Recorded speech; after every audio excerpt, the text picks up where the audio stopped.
The poem I'd like to read to you is entitled Daddy.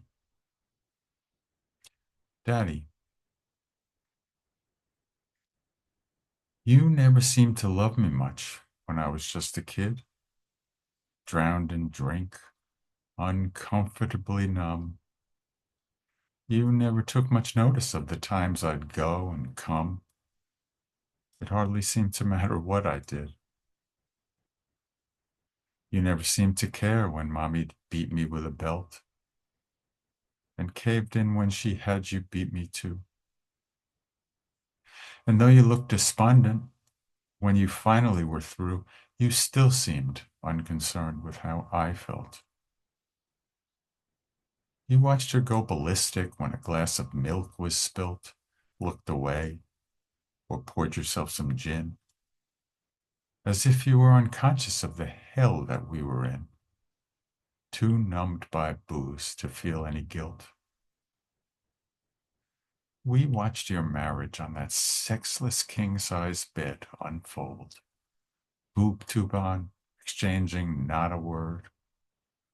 And you were just an actor in this play of the absurd, a broken man who did as he was told. Later, when you died, I found some letters you had written, quite different from the ones that you wrote Mother, dripping wet with passions that she must have made you smother. It was clear how deeply you had once been smitten in ways completely absent in the letters to your wife, of which I had not had the faintest notion. The ones to Mim were torpid and devoid of all emotion, containing not the faintest sign of life. In this we were the same, although I folded much, much later. Our judgment was impaired. Our wills were frozen. Driven by unconscious urges, both of us had chosen to pair off with a world-class perpetrator. You opted to divorce her after 30 years of hell and seemed to come alive there for a while. I believed you when you said you loved me. How it made me smile. You meant it too, as far as I could tell. Once I'd been incarcerated by this vile bitch, I watched you slowly suicide with booze.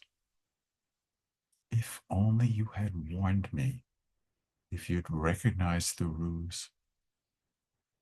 But neither you nor I saw through this witch whose goal was to disable me and drain my vital force, the very things that Mother did to you.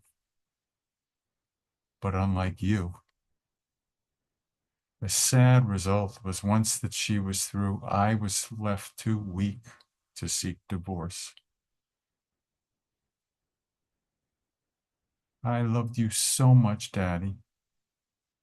When I saw your tragic fate, I know now that I tried to bond with you by forfeiting my life to emulate what you'd gone through. A revelation granted me too late. Pondering our wasted lives, I clutch my head and cry. There's nothing left for me except to die.